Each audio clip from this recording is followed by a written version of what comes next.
Welcome. This is Dr. Michio Kaku, Professor of Theoretical Physics at the City College and the Graduate Center of the City University of New York. And this is Exploration. Every week on Exploration, we discuss the fascinating world of science. And today we're going to summarize some of the top stories in science and politics. Our lead story today concerns the ups and downs in the North Korean-U.S. peace negotiations. First, they were canceled. President Donald Trump said, nope, we're not going to meet with the North Koreans. But then there was a lot of backdoor maneuvering between the two sides, and, we're right back on track again. Let's hope that we have a successful conclusion of the summit talks, historic talks between North Korea and the United States to denuclearize the entire Korean peninsula. But let's not be naive about it. Let's look at the pros and cons and also who's in a better bargaining position, the North Koreans or the United States, when they execute this dance as they begin to negotiate a potential historic agreement between North and South. Also, space tourism is in the news. Richard Branson, the billionaire founder of Virgin Atlantic and Virgin Galactic, is saying that they had a successful test of its Spaceship Two Unity rocket that blasted off and went 114,000 feet right near the boundary between the Earth and outer space. Well, if you have spare $250,000, then perhaps you too can join the celebrities that have signed up to go into space with Spaceship Two. But the question is, why should we do it?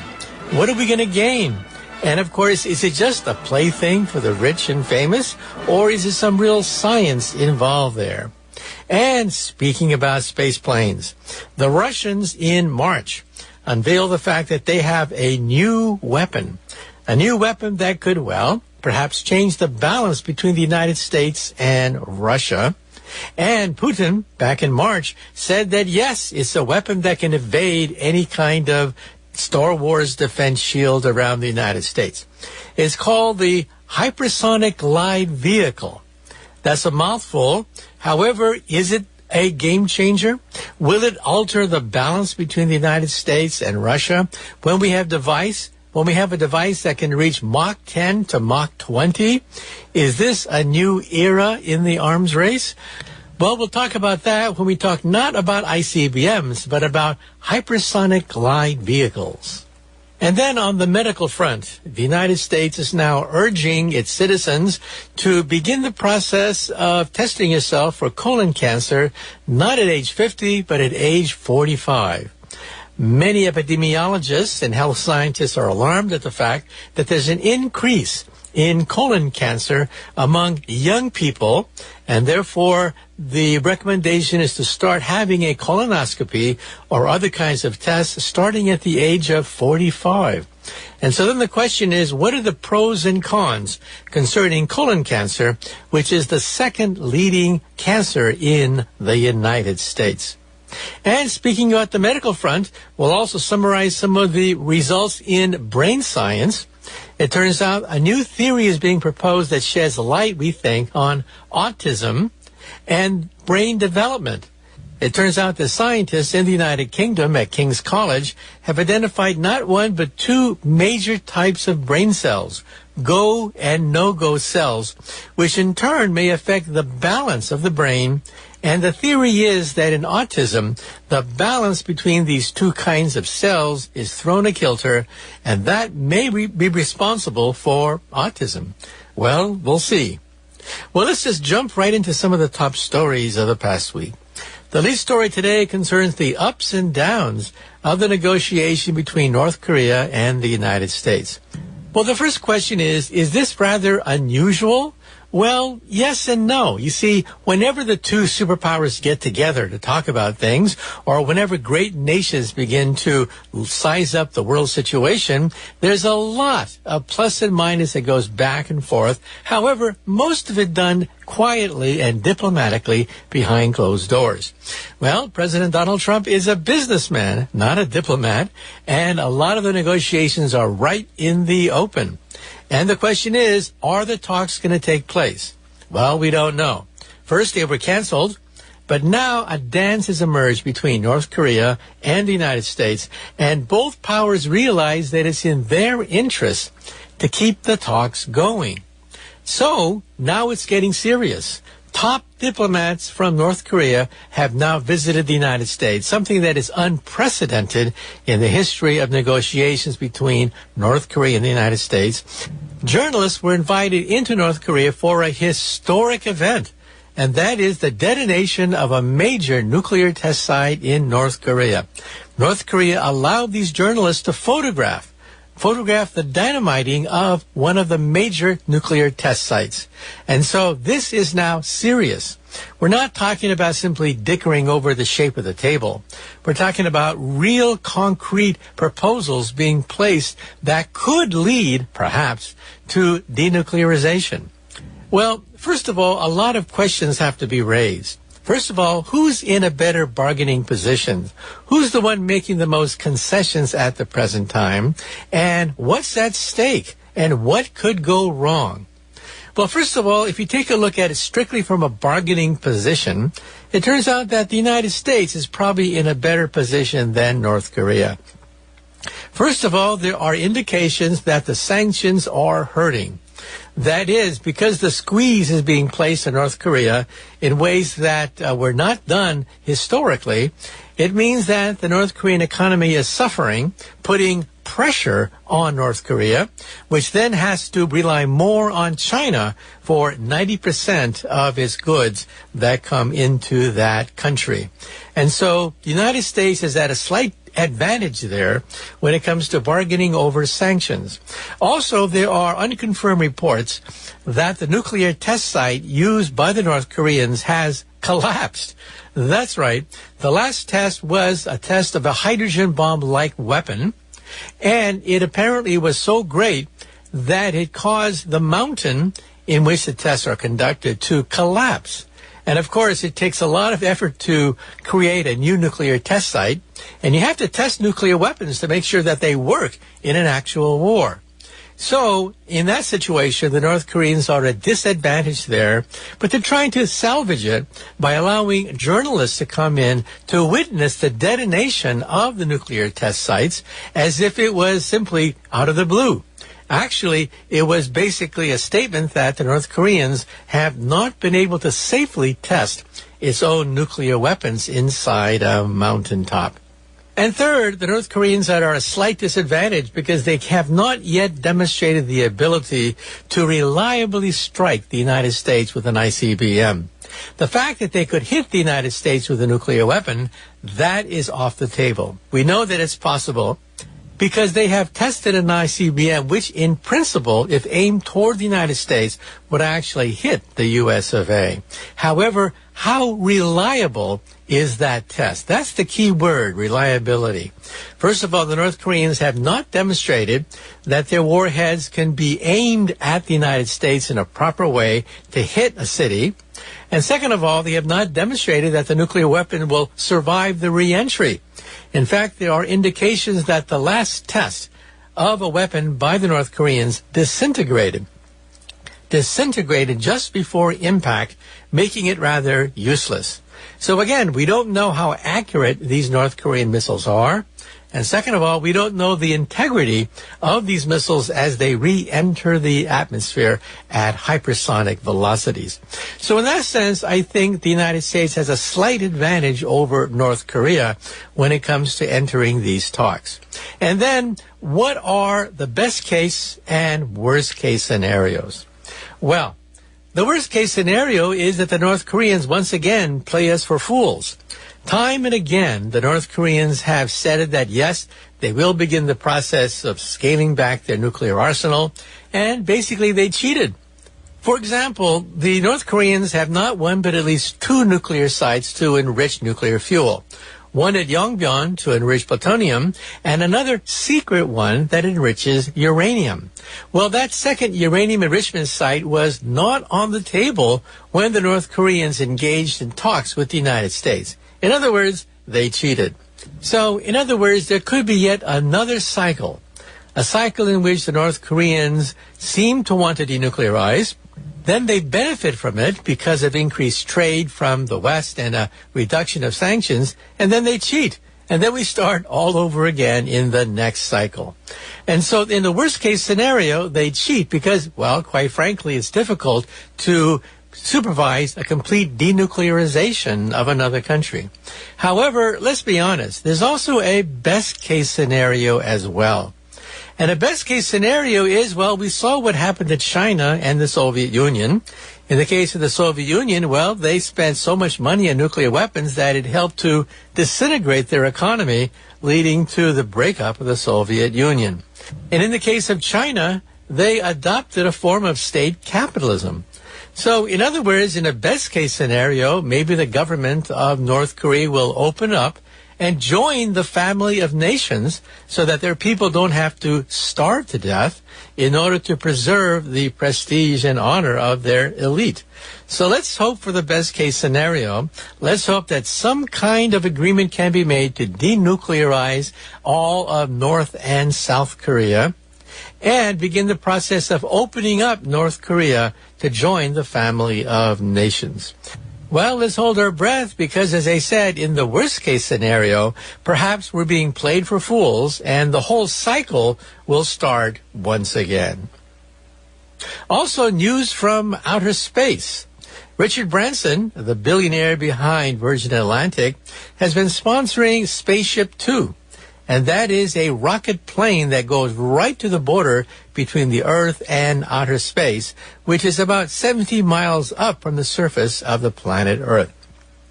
He wants to make space tourism part and parcel of ordinary living.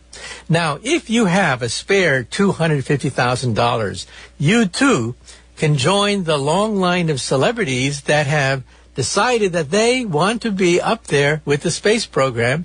They want to see the Earth looking down from outer space. However, there are snags. One snag is the fact that just a few years ago, there was a fatal accident involving Spaceship Two, and analysis of the accident have shown that it was, in fact, human error. And it shows you that, well, space travel is not necessarily as safe as you think it is. On average, 1% of the time, we have a major catastrophic failure in our rockets. 1% of the time. And remember, we're over 50 years into the space age, and still, we have not been able to bring down that number down from 1%. And why is that? First of all, there are a lot of moving parts. A rocket is just not one block of rocket fuel. No, there are thousands of pieces of instruments, and one slight mistake, one slight miscalibration, one slight leakage, one slight break can cause the entire mission to fail. And so there are a lot of moving parts involved, and that's one reason why we have not been able to bring down the incidence of catastrophic failure less than 1%. So sometimes people ask me, do I want to go into outer space?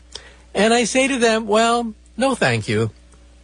I'll let somebody else get all the glory by being the first tourist to go into outer space. However, we should also point out that there are pros and cons to space tourism. Some of the critics of space tourism simply say, is this nothing but a plaything for rich billionaires who have nothing else to do except to brag about how the fact that they vacationed in outer space? Well, in some sense, yes. There's very little new scientific value coming out of space tourism because we know we can do it. It's just an engineering problem to make it convenient, to make it suitable for the average person. So there's no new science involved. However, let's be honest, they're paying for it.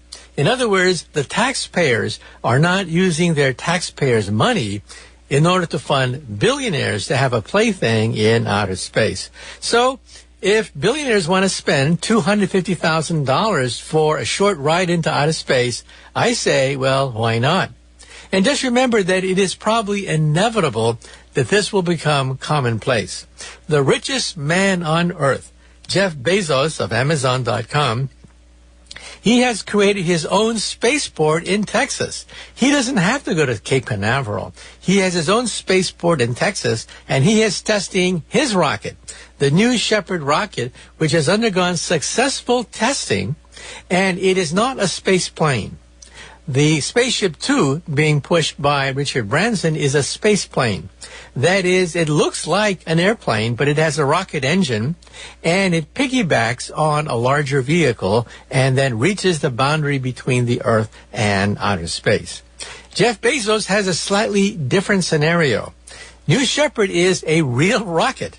If you look at it, you say, no, it's not a space plane. It is a real rocket, and it is a reusable rocket. It's a rocket that can take off, go to the very boundaries of outer space, and then rocket back to Earth and then land on its launching pad. And so it is a reusable rocket, and Jeff Bezos of Amazon.com has already tested it, and he wants to make sure that his New Shepard rocket will take tourists into outer space. But he's not content just to go to the boundary of the Earth and outer space. Alan Shepard, of course, was the first American to be sent into outer space. He went up and came back down again. That's why Jeff Bezos' rocket is called New Shepard. It goes up and it comes back down again. However, now Jeff Bezos is pushing the New Glenn rocket. John Glenn, of course, was the astronaut who went completely around the planet Earth. And that's what this next line of rockets is all about. New Glenn is a rocket that will orbit the planet Earth, also being tested, we think, by Jeff Bezos in Texas. Not to mention that he has yet another rocket, a third rocket called the New Armstrong rocket. Now, you can imagine what the New Armstrong rocket is. It's a moon rocket. And by the way, we now have not one, not two, but three possible moon rockets. Just remember that after 50 years, we have not sent a moon rocket into outer space until now. Just a few months ago, Elon Musk of SpaceX sent the Falcon Heavy rocket blasting off from Cape Canaveral on a historic mission. It was the first time in 50 years that a moon rocket sailed off from Cape Canaveral in a test and realized that that rocket was paid for not by the taxpayers, but by a private individual. This is amazing. Prices have gone down so far that billionaires, as a pet project, can fund their own moon rocket. In this case, the Falcon Heavy, which had a successful launch just a few months ago. And now NASA, not to be outdone, is using taxpayers' money to launch the SLS booster rocket starting next year. If all goes well, in December of 2019, NASA will launch the first mission to the moon in 50 years in an unmanned mission which will orbit around the moon. And then a few years later, it will launch another SLS booster rocket, this time containing astronauts. So after 50 years, we are going back to the moon. And then, as I said, we also have a dark horse. We also have Jeff Bezos, who is pushing the New Armstrong rocket, which in principle can also go to the moon. So what I'm trying to tell you is something very simple. We could have a traffic jam around the moon. Not one, not two, but three separate moon rockets. The SLS, pushed by NASA, costing about $1 billion per launch, and paid for by you and me. Then we have Elon Musk of SpaceX, who is funding his moon rocket with his own pocket money. And then we have the richest man in the world, not to be outdone, Jeff Bezos of Amazon, who has his version of a moon rocket. So we have not one, not two, but three different moon rockets. And not to be outdone, Elon Musk has yet another rocket, and that is the BLF, capable of taking astronauts all the way to Mars. Who would have thought? Think about that, a private individual spearheading a rocket, the BFR, that can take astronauts all the way to the red planet. And what does BFR stand for? Well, B stands for big, R stands for rocket, and F stands for, well, your imagination. Well, we're heating up. Because Silicon Valley billionaires are putting their vision on the line, we're seeing a new round of space exploration. You see, Elon Musk wants to create a multi-planet species. In other words, Earthlings should not just be on one planet, but on several planets. That's his vision. And Jeff Bezos has yet another vision. And that vision is to create the Earth as a celestial park. The Earth should be like the Garden of Eden. All heavy polluting industries would be put into outer space. So pollution would be dispersed in outer space, leaving the Earth as a celestial park, a gleaming, green, safe, and clean park in the heavens. And speaking about space, we also have to talk about war. Vladimir Putin, just a few months ago in March, unveiled a new rocket, a new vehicle that could ignite a new space race. It is called the Hypersonic Glide Vehicle. And Vladimir Putin announced in March that, yes, they have tested the Hypersonic Glide Vehicle.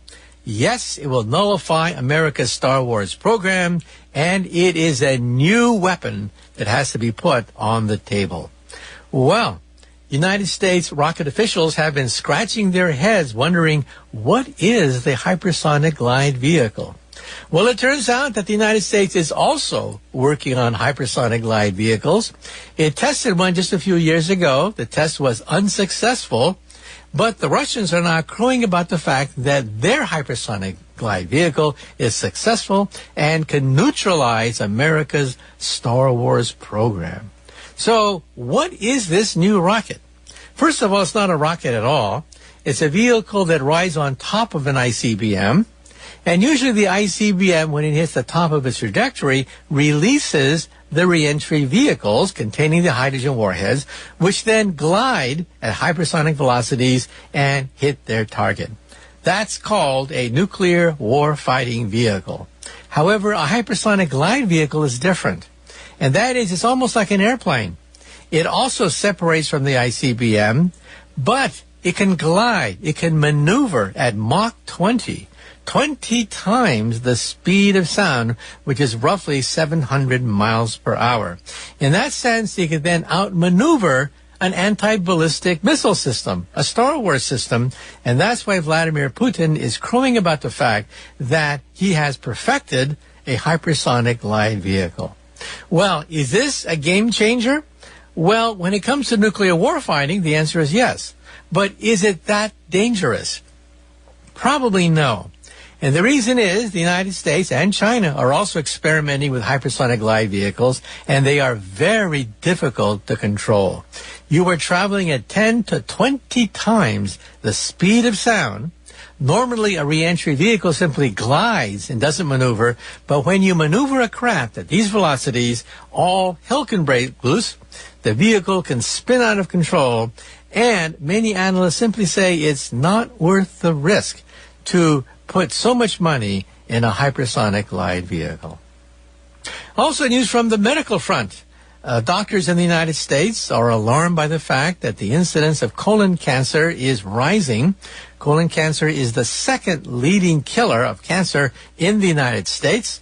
So it recommends now that people as young as 45 years of age should begin testing for colon cancer. Now, if you ask the average male, for example, why didn't you get tested for colon cancer? They'll say the obvious. You mean have that thing stuck up your ear? Well, yes.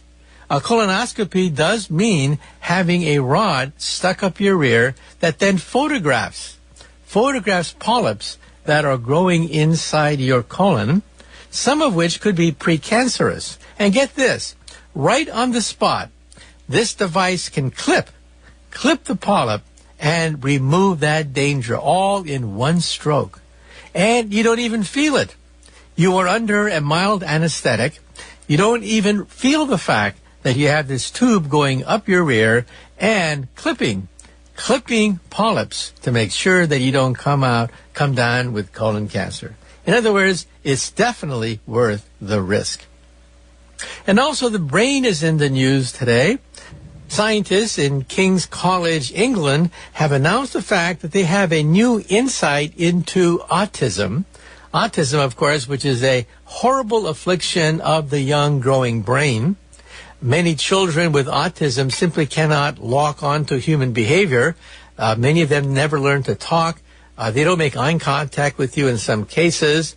And mild forms of autism can actually lead to people becoming autistic geniuses. Well, it turns out these scientists believe now that there are two kinds of cells, go and no-go cells. And they say that the imbalance between them could create autism. Well, this is the first of a series of studies. We'll have to follow it. Go cells initiate activity of the brain. No-go cells inhibit that activity, and the ratio between them is disturbed in the young, growing autistic brain. What these scientists did was they first looked at the animal kingdom and their brains. And they found that, yes, in animals there are two kinds of cells in the brain. The first are the go cells, which initiate behavior. One go cell fires and sets off a cascade, and that initiates an action. However, there are also the no-go cells, which inhibit. And so there's a relationship between setting off a cascade of neural activity and also checking it and making sure that it's done correctly. And so in other words, the human brain is just not one form of activity of go.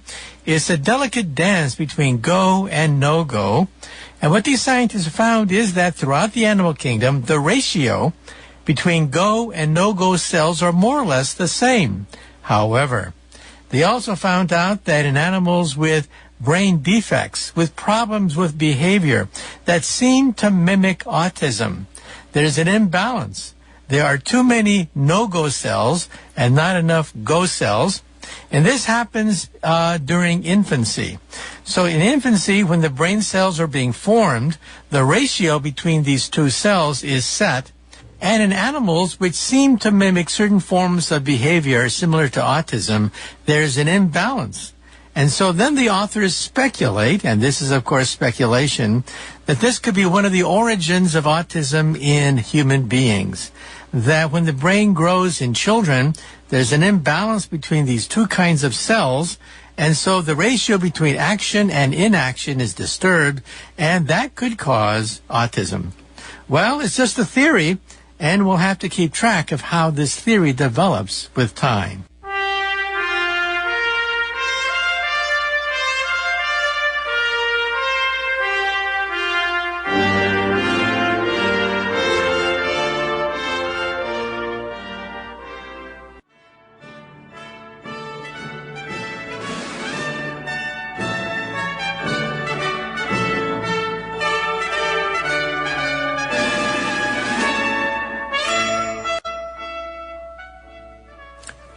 Welcome. Once again, this is Dr. Michio Kaku, Professor of Theoretical Physics at the City College and the Graduate Center of the City University of New York, and this is the second half of Exploration. In this part of Exploration, we're going to bring on a weapons analyst, Michael Moore, not the filmmaker, Michael Moore, the weapons analyst, talking about Star Wars and war in outer space.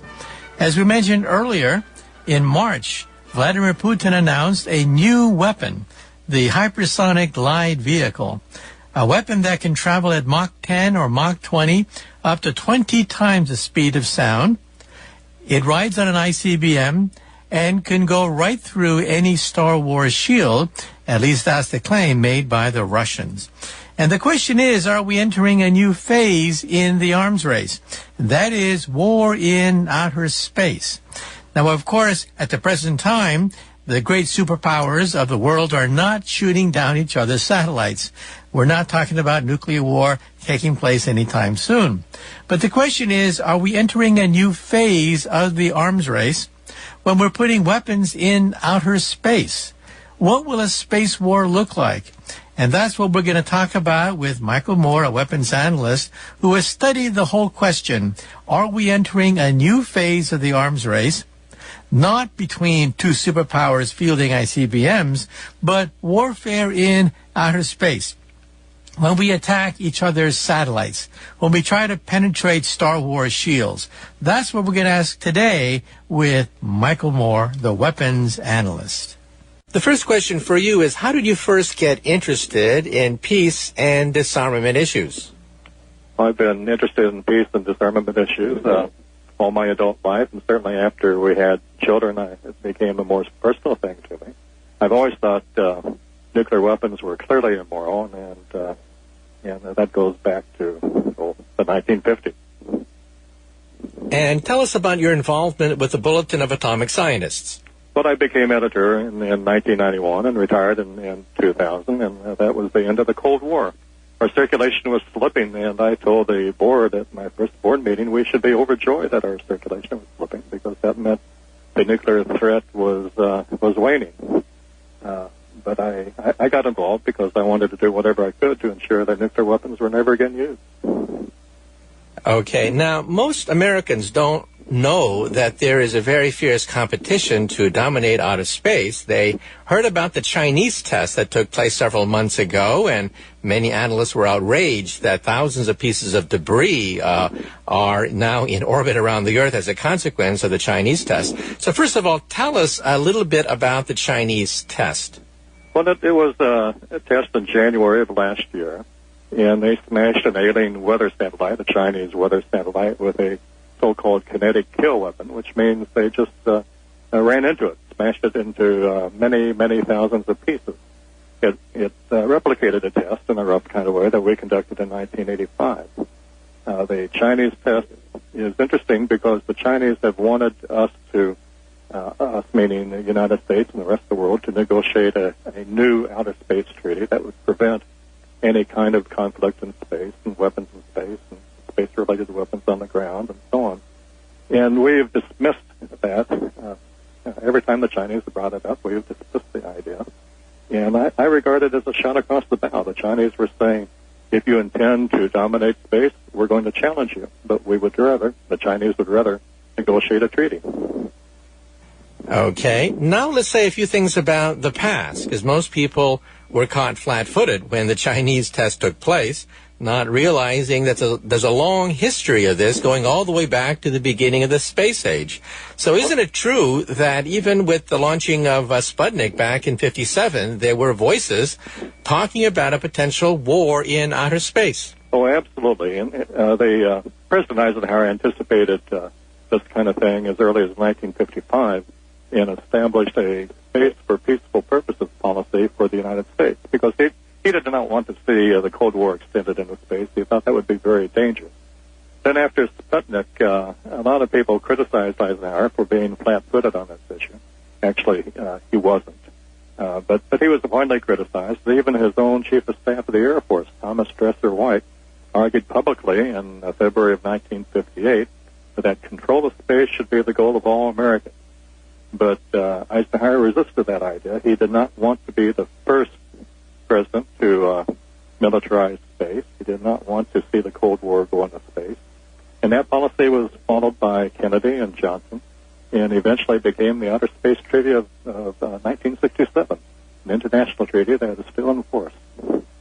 But isn't it true that even during that period of time, the United States was in fact building killer satellite systems, and in fact had an operational system based in the Pacific with Thor missiles that actually detonated hydrogen bombs in outer space?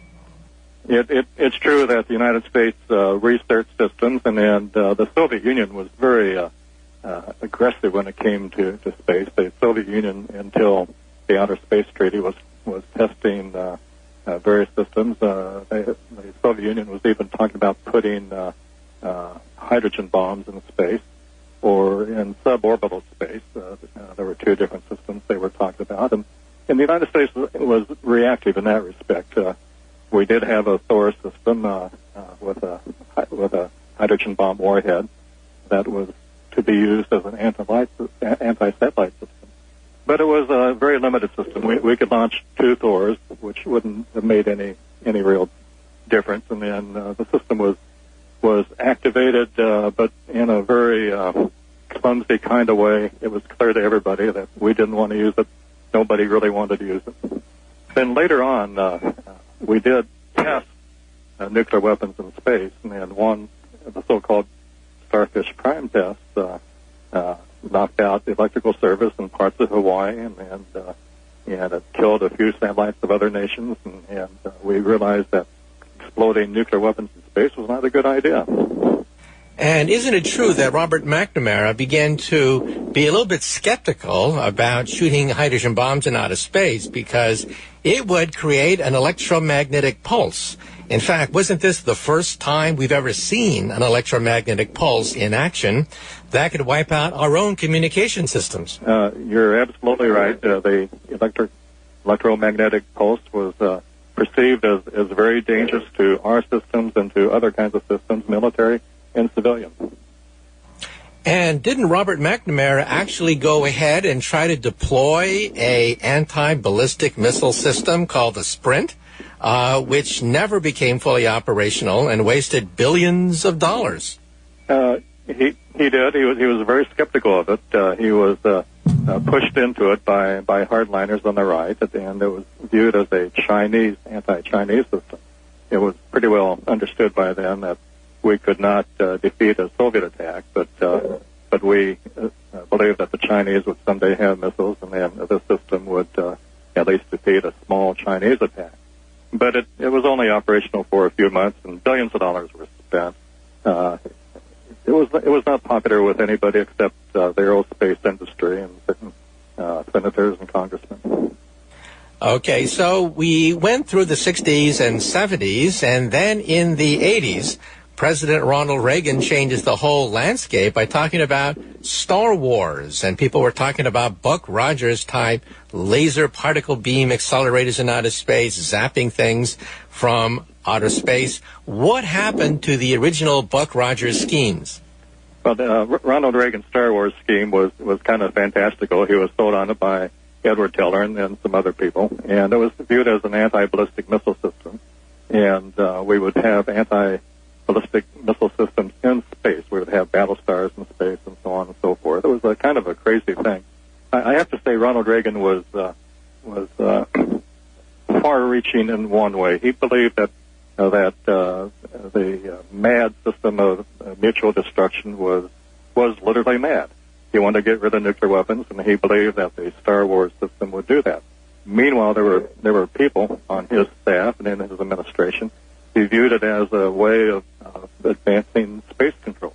If we had anti-ballistic missile systems, we could also have anti-satellite systems, and we could control space. But it just wasn't technically possible then. It may be technically possible now to hit satellites from space. It still isn't possible to hit ballistic missiles in my opinion. Now, if you do, in fact, have a Star Wars shield, isn't that also a potential first strike weapon? President Richard Nixon used this analogy. Nixon said if you have two gladiators, the first gladiator strikes first, disarming most of the enemy's ability, and then you have a shield to absorb a weakened second strike from the second gladiator. So in some sense, this system is not only a defensive system, it's also an offensive first strike system, right? You're right about that. Almost any defensive system of that kind can be viewed as part of a first strike system. And that's very dangerous. It's unstable, and that's why a lot of military people actually oppose these kinds of systems because of the dangers of being viewed as a first strike system. The people who push it most ardently tend to be civilians, people who have never been in war, don't understand war, and who have hardline ideologies. Okay, so in the 80s came the big disappointment that Ronald Reagan's great schemes violated the known laws of physics and the known laws of technology. However, in the 90s, isn't it true that the United States kept on going with a limited, off-the-shelf Star Wars system, shooting a bullet with another bullet over the Pacific? It's true that in the 90s we continued these systems, but mainly after the fall of the Soviet Union, a new paradigm emerged, which had the support of a lot of military people as well as hardline civilian people. It went like this. The Cold War had been very dangerous to both the United States and the Soviet Union. We should not permit another existential threat to the United States. Therefore, the way to do that was to be overwhelmingly militarily dominant on land, at sea, in the air, and in space. And I'm very concerned about the space end of that, because the idea that space should be reserved for peaceful purposes is part of international law. But during the 90s, great progress was made in developing the doctrine for space control and even the hardware to exercise space control. Okay, now take us to the present. Take us to the present in the sense of what are the capabilities of the United States, Russia, and China vis-a-vis space weapons. What's the state of the art today? Well, the state of the art is this. The United States is many, many, many, many years ahead of China and the United and Russia in terms of being able to control space with anti-satellite weapons. We're working on several techniques. The most important really is small robotic satellites that can be launched into space and seek and find and rendezvous with any satellite we want them to. And, of course, if you can rendezvous with another satellite, then you can do damaging things to it. We call these robotic satellites peaceful, in that they could service future American satellites. But you can call that peaceful if you want. But if you can come up to another satellite and service it, you can also destroy it or damage it. We're very far along in these programs. We're also working on a ground-based laser system that could damage or possibly even destroy satellites of other nations in space. And in fact, wasn't there a Star Wars test, maybe 10 years ago, where the space shuttle was supposed to intercept a laser beam from the planet Earth? However, they misread inches and meters. And as a consequence of that, the media picked up on it. Because we misread meters and inches, the space shuttle oriented itself toward outer space rather than toward the Earth. And as a consequence, the Star Wars test failed. But isn't it true, therefore, that we are using the space shuttle to test space weapons in the sense that we shoot lasers, very low-power lasers, at the space shuttle? Well, I wouldn't call those weapons tests. We are researching lasers, and in fact, we illuminated a satellite in 1997 with a low-power laser. But we are working on the technology. But the main thing we're working on are these robotic small satellites, because they have the potential for doing almost anything we want to in space. They have the potential for hitting targets in low Earth orbit, which are just a few hundred miles above the Earth, or in higher orbits, many thousands of miles above the Earth. That's where the big threat is right now, and other countries understand this. They're very keen on developing a treaty that would stop the development of such weapons.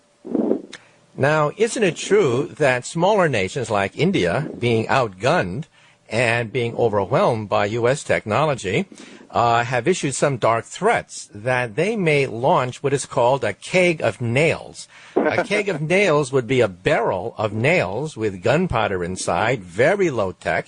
You simply detonate it in outer space, and since most satellites are European and U.S. satellites, these nails then basically wipe out a good chunk of U.S. systems. Well, so that's one of the ultimate nightmares in the space business.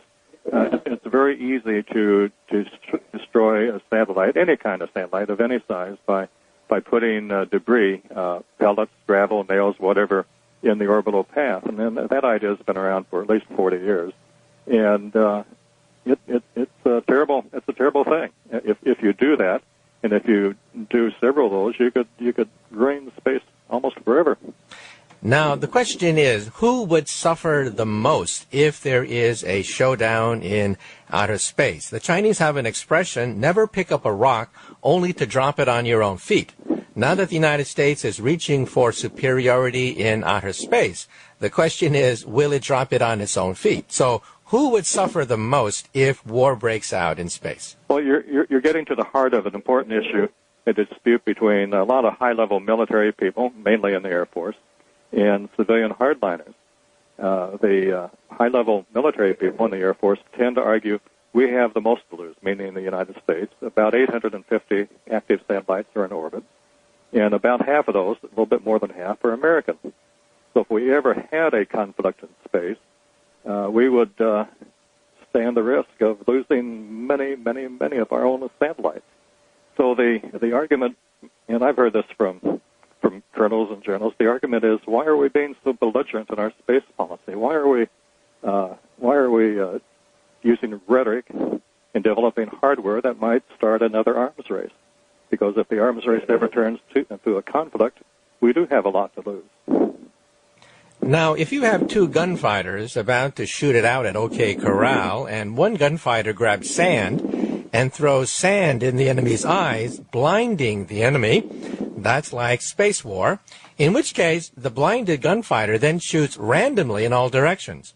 So if it does come to space war, not only do we have all the space debris in outer space, but won't the blinded enemies basically fire randomly and create even more havoc? Well, that's another important argument. War games have borne this out, that if we play a war game, and if we, as you put it, blind the other side by damaging their satellites, there's going to be retaliation. It's going to be much more random than it would have been otherwise. It's a very dangerous business to take out the other nation's satellites. And I have to emphasize that a lot of military people are really against this aggressive space policy we're talking about. There's a real split here between hardliners, neoconservatives, triumphalists on the one side, and fairly sober military people on the other side. Now, Vladimir Putin has basically gone ballistic over the Star Wars anti-missile system being based in Eastern Europe, even though the United States has tried to reassure it that it's basically to be used against Iran and, quote, rogue nations. The Russians are fuming that it's basically in their sphere of influence. So tell us what's happening now in Europe. Well, we are talking about having two facilities in Europe, and the Russians are very unhappy about that, because it would be a little bit like the Russians putting a couple of systems into Canada. I mean, it's right on their doorstep, as Canada is on ours. And if you put facilities on their doorstep, who's to say that 10 years from now that we won't use them in other ways as coercive tools against Moscow? It's a very ambiguous situation.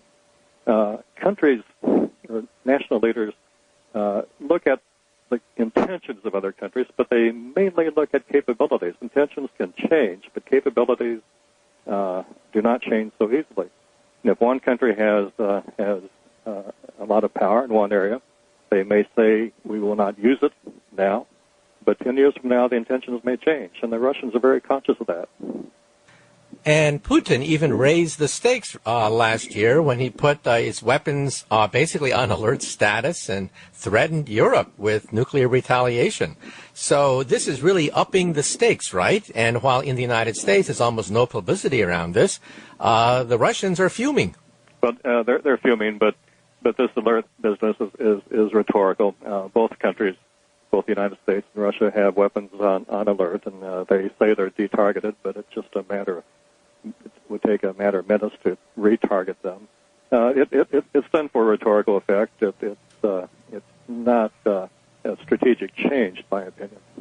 Now let's talk about China. If you read the Chinese concerns, first of all, they believe that a Star Wars system would decouple Taiwan away from mainland China, and China has said, more or less, that there's only one scenario in which they would unleash the power of their military, and that is over Taiwan. So isn't the United States touching very sensitive areas when there is a possible decoupling of Taiwan from China, in which case China has already stated that it will go to war? Well, the Chinese-Taiwan situation, I think, has been handled very clumsily in this country.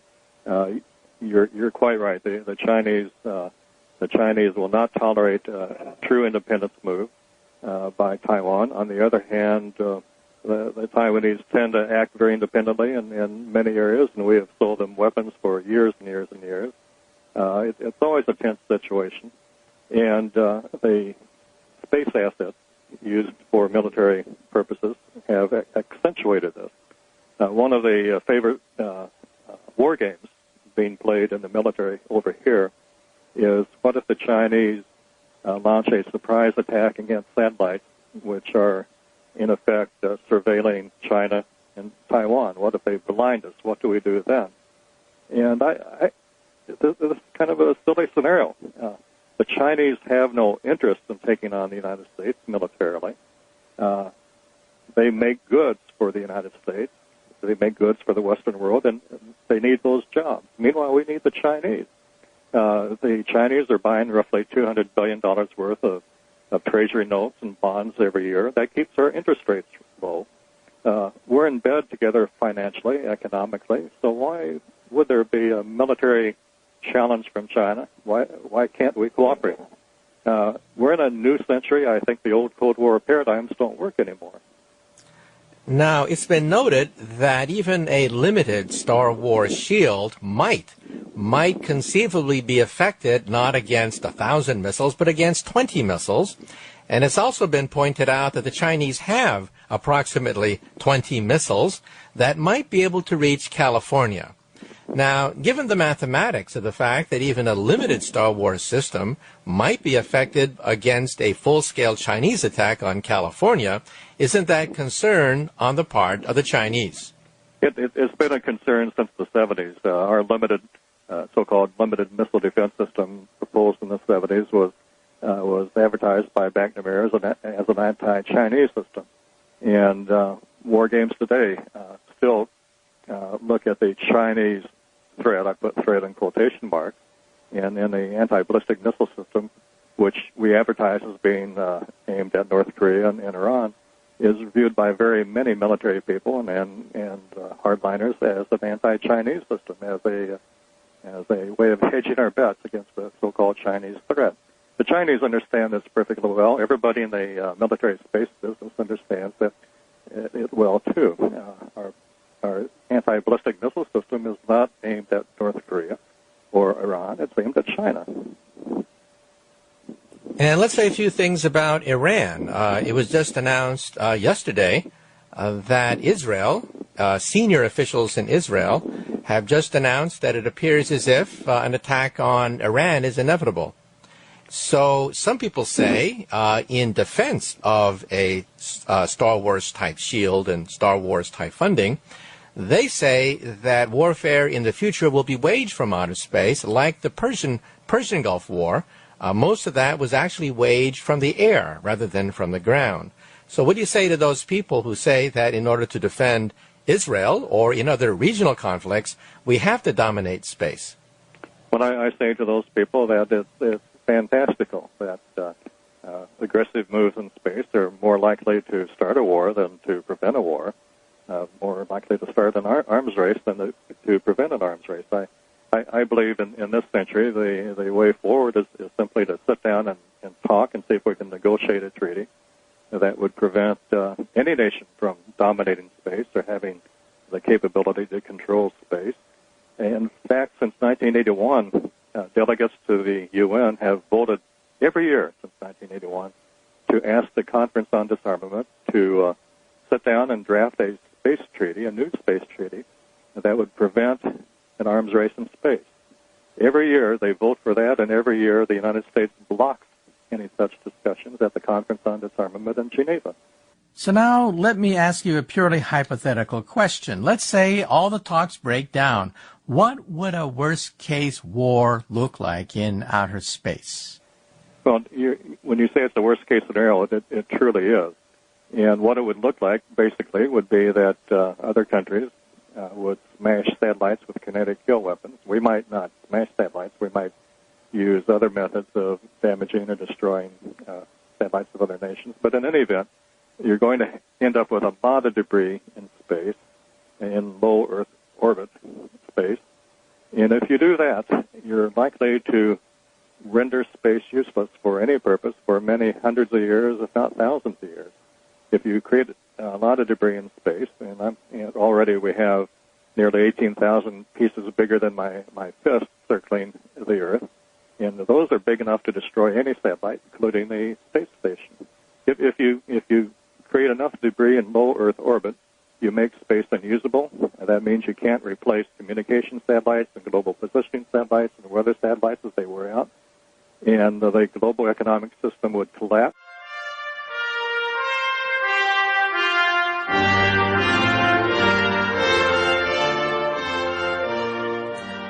Well, unfortunately, our time is up. Good day.